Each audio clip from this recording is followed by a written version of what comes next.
श्री स्वामी समर्थ सगळ्यांना. आराध्याला डोसा खायचा होता म्हणून डोसा बनवून दिला तिला. मस्तपैकी छोटंसं 3-4 बनवून दिले तिला. त्यातून 2च खाल्ले तिने. मग अशा पद्धतीने मी डोसा बनवला.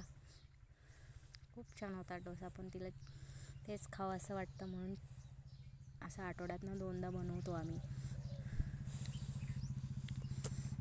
भूक लागले म्हणून ओरडत होती म्हणून तिला नेऊन दिलं. कट्ट्यावर घेऊन खात बसली होती.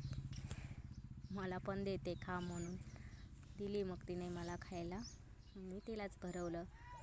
अशा पद्धतीने तिनं डोसा बसून खाल्ला. नंतर तिला ट्रॅक्टरमध्ये बसवलं. नवीन ट्रॅक्टर आणलं होतं त्यामुळे तिनं ट्रॅक्टरात बसून फोटो काढलं. संध्याकाळी मग स्वयंपाकाची घाई. चूल पेटवलं, दूध तापवायला ठेवलं. मग आराध्या पण चुलीत जाळ घालायला लागली. तिला हे काम करायला खूप आवडतं.